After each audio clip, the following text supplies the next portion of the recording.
ألا بذكر الله تطمئن القلوب الذين آمنوا وعملوا الصالحات طوبى لهم وحسن مآب۔ قرآن عظیم الشان کہتا ہے وَلَا تُطِعْ مَنْ أَغْفَلْنَا قَلْبَهُ عَنْ ذِكْرِنَا وَلَا تُطِعْ مَنْ أَغْفَلْنَا قَلْبَهُ عَنْ ذِكْرِنَا، کہ ہم نے جس کے دل کو ہماری یاد سے موڑ دیا ہے، غافل کر دیا ہے، ہماری یاد سے بے رخ کر دیا ہے کہ وہ ہماری یاد کی طرف توجہ نہیں کرتا، پلٹ کر نہیں دیکھتا، ہماری یاد کا خیال بھی اس کے دل میں نہیں آتا۔ وَلَا تُطِعْ، آپ ہرگز بھی اس کی طرف کوئی توجہ مت دیجیے، اس کی اتباع نہ کیجیے، اس کی بات نہ مانیے، اس کی نہ سنیے۔ یعنی خلاصہ کیا ہوا؟ اس کا دل ہماری یاد سے غافل ہے، آپ دیکھیے ہی مت، اس کو پوچھیے ہی مت۔ اس سے کیا ہوتا ہے؟ دل جب غافل ہوتا ہے وَاتَّبَعَ هَوَاهُ، اللہ پاک فرماتے ہیں وَلَا تُطِعْ، آپ بالکل بھی اس کی طرف توجہ کوئی نہ دیجیے اور دیکھیے بھی مت اس کو، جس کے دل کو ہم نے اپنی یاد سے غافل کر دیا، جس کے نتیجے میں کیا ہوا؟ اتباع ہوا، پھر وہ اپنی خواہشات کا غلام بن گیا، اپنے نفس کا غلام بن گیا، وہ عبداللہ سے عبد النفس بن گیا۔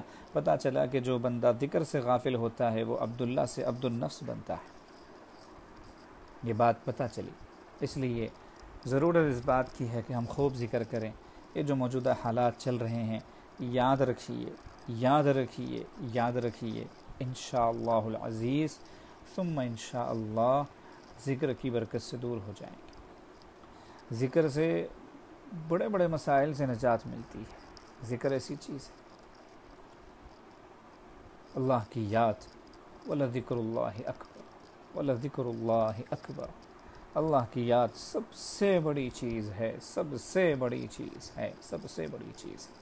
اللہ پاک ہم سب کو صحیح معنوں میں ذکر کے اہتمام کی توفیق عطا فرمائے۔ اس ضمن میں ایک دو ہدایتیں ہیں۔ ایک تو یہ ہے کہ افسوس، صد افسوس اس بات کا ہوتا ہے کہ ان حالات کے باوجود، لاک ڈاؤن کے باوجود، فرصت کے باوجود بھی کئی لوگ وہی اپنی پرانی زندگی کی شکایت، وہی غفلتوں کی، وہی گناہوں کی، وہی موبائل میں وقت ضائع کرنے کی، وہی جو ہے آپسی نا اتفاقیوں کی، میاں بیوی کے جھگڑوں کی، والدین کی نافرمانی کی، وہ فلاں وہ فلاں فلاں، یہ ساری چیزیں چلتی ہی رہیں۔ آج اس نے ایک تو اس پر غور کیا اور ساتھ میں پھر یہ بھی کہ وہی ذکر نہیں ہو رہا ہے، مراقبہ نہیں ہو رہا ہے، وہی ناغوں کے ساتھ ہو رہا ہے، 5-7 منٹ ہو رہا ہے۔ آخر ہمیں کب ہوش آئے گا؟ آخر ہم کب اللہ کی طرف متوجہ ہوں گے؟ ہمیں کیوں یاد نہیں آتا کہ ایک دن آنکھیں بند ہونی ہیں اور پھر کھلیں گی تو سامنے اللہ ہوں گے؟ کیوں یاد نہیں آتا؟ کیوں یاد نہیں آتا یہ؟ وَاتَّقُوا يَوْمًا تُرْجَعُونَ فِيهِ إِلَى اللَّهِ، خوف کرو اس دن سے جس دن تم اللہ کے دربار میں کھڑے کیے جاؤ گے۔ اگر ہمیں اس بات کا خیال ہو جائے تو پھر انشاءاللہ ذکر کی توفیق ہوگی۔ تو ایک ہدایت یہ ہے کہ جو لوگ ماشاءاللہ بیعت ہیں، راہ سلوک میں چل رہے ہیں، اپنے ذکر کا وقت بڑھائیں۔ 1 گھنٹے کو بھی زیادہ نہ سمجھیں، 2 گھنٹے کو بھی زیادہ نہ سمجھیں۔ ترتیب یہ بنائیں کہ آپ کے جتنے ضروری کام ہیں ان سے آپ فارغ ہوں تو سیدھے ذکر میں رہ جائیں، سیدھے ذکر میں بیٹھیں، اور جب مصروف ہوں تو وقوف قلبی سے کام لیں۔ اب نہ گنے گھنٹے، ہاں گھنٹے بھی نہ گنے، منٹ بھی نہ گنے، یوں کہیں کہ اللہ جتنا ذکر کرو کم ہے۔ جیسے ہے نا حدیث پاک میں کہ قرب قیامت میں ایک ایسا وقت آئے گا کہ ذکر سے پیٹ بھرے گا، ذکر سے پیاس بجھے گی۔ تو ابھی بھی ہم ذکر کریں اور اللہ سے کہیں کہ اے اللہ ہم ذکر کریں گے تو بھوک مر جائے گی اور پیاس مٹ جائے گی۔ تو پیارے اللہ، یہ جو وبا ہے، جو بیماری ہے، ہم ذکر کی ٹوٹی پھوٹی نقل کر رہے ہیں، آپ ذکر کی برکت سے اسے ختم فرما دیجیے۔ یاد رکھیں اٹھنے والے فتنے دب جاتے ہیں ذکر کی برکت سے، اٹھنے والے فتنے دب جاتے ہیں ذکر کی برکت سے۔ بات یاد رکھنی چاہیے، یاد رکھنی چاہیے۔ سب سے بڑی چیز، سب سے بڑی چیز ذکر ہے۔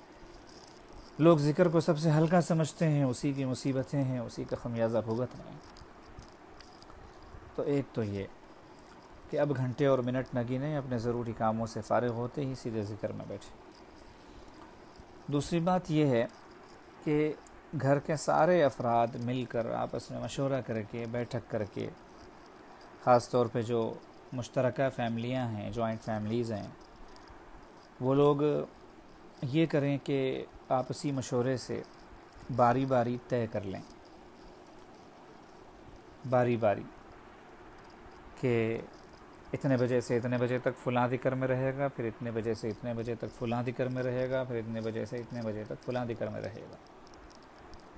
24 گھنٹوں میں ہمیشہ اللہ کی یاد ہوتی رہے۔ جو لوگ سالکین ہیں وہ تو مراقبہ کریں گے صحیح، مراقبہ کرتے کرتے ماشاءاللہ اگر کسی کو اتنی توفیق ہو گئی کہ اس نے سوچا کہ چلو گھنٹہ بھر مراقبہ کر لیا، 1.5 گھنٹہ مراقبہ کر لیا، اب کچھ اور بھی کرتے ہیں، تو ٹھیک ہے، آپ تلاوت کر لیجئے، تسبیح پڑھ لیجئے، نماز میں مشغول ہو جائیے، لیکن ذکر زیادہ کیجیے۔ یہ سب چیزیں تھوڑی دیر کے لیے، یعنی طبیعت ایک طرف سے دوسری طرف ہو جائے، پھر ذکر میں بیٹھ جائیے۔ 24 گھنٹوں کی ترتیب بنائیے، گھر کا ہر فرد جو ہے وہ ذکر کی نعمت سے بہرور ہو جائے۔ ایک فائدہ یہ ہوگا، اور دوسرا یہ ہوگا کہ گھر ہمیشہ ذکر سے آباد ہوگا۔ اور خدا کی قسم یاد رکھیں، اگر اس پر عمل شروع کر لیں آپ حضرات، تو انشاءاللہ پورے عالم پر اس کے اچھے اثرات پڑیں گے ہر اعتبار سے۔ تو ہر گھر ذاکر بنے، اور ہر گھر کا ہر فرد ذاکر بنے، اور ہر وقت جو ہے اللہ کی یاد ہوتی رہے۔ آپ یقین نہیں مانیں گے، آپ کو عاجز خود بھی نہیں بتا سکتا الفاظ میں، رحمت کے فرشتے کس طرح اس گھر کو گھیر لیں گے، اور کیسے اللہ کی رحمت جو ہے چھم چھم اس گھر پر برسے گی، اور کیسے اللہ کی خاص توجہ اور نظر عنایت کے تحت وہ گھر آئے گا۔ یہ عاجز الفاظ میں بیان نہیں کر سکتا، عمل کر کے دیکھیے بس۔ تو پہلی ہدایت یہ تھی کہ گھنٹے اور منٹ نہ گنیے، اور دوسری ہدایت یہ تھی کہ گھر کے ہر فرد کے اعتبار سے جو ہے 24 گھنٹے کا ایک بنا دیجیے روٹین کے، اس میں ہمیں خوب ذکر کرنا ہے۔ اور تیسری بات یہ ہے کہ اب جو ہے بلا وجہ زیادہ خبروں میں پڑھنے کے، کہ آج کیا خبر ہے، کل کیا خبر ہے، کتنے مرے، کتنے جیے، کتنے بیمار ہوئے، کتنے فلاں، یہ سب چیزوں کی طرف نہ جائیے۔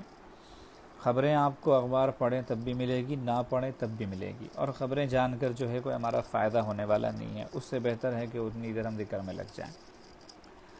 تو یہ چیز آپ کو کہیں ڈپریشن میں مبتلا نہ کر دے، نفسیاتی طور پر پریشان نہ کر دے، اس سے طبیعت پر اثر پڑے گا۔ اور ذکر سے روح مضبوط ہوگی، اور جس قدر روح مضبوط ہوتی ہے جسم اسی قدر توانائی محسوس کرتا ہے۔ یہ بات یاد رکھیں، دل زندہ تو جسم زندہ، دل مردہ تو جسم مردہ۔ نبی علیہ السلام نے خود ہی ارشاد فرمایا، وہ جو اپنے مولا کو یاد کرے اور وہ جو اپنے مولا کو یاد نہ کرے، دونوں کی مثال زندہ اور مردہ کی ہے۔ تو انشاءاللہ جس قدر آپ ذکر کریں گے اسی قدر ڈپریشن کی کیفیت سے بچے رہیں گے انشاءاللہ۔ تو تیسری ہدایت یہ کہ یہ سب غیر ضروری چیزوں کے پیچھے نہ پڑیں، پریشان نہ ہوں، اور ان کی طرف توجہ دینے کے بجائے ذکر کی طرف خوب توجہ دیں۔ اور چوتھی گزارش یہ ہے کہ معاش کے سلسلے میں آپ اپنی جد و جہد سے، اپنی محنت سے جو بھی کوشش کر سکتے ہوں کرنا تو چاہیے۔ وَابْتَغُوا مِن فَضْلِ اللَّهِ، اللہ نے خود ارشاد فرمایا کہ اللہ کی روزی تلاش کرو، لیکن آپ تلاش کریں، محنت کریں، انجام اللہ پہ چھوڑ دیں۔ ہمارے مقدر میں جتنے دانے لکھے ہوئے ہیں ان میں سے ایک دانہ بھی چھوڑ کر ہم دنیا سے نہیں جائیں گے۔ یہ بات طے ہے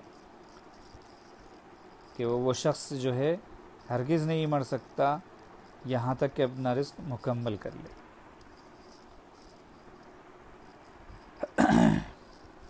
وَإِنَّ نَفْسًا لَن تَمُوتَ حَتَّى تَسْتَكْمِلَ رِزْقَهَا، کہ کوئی بھی آدمی اس وقت تک نہیں مر سکتا جب تک کہ اپنی روزی کا ایک ایک دانہ کھا نہ لے۔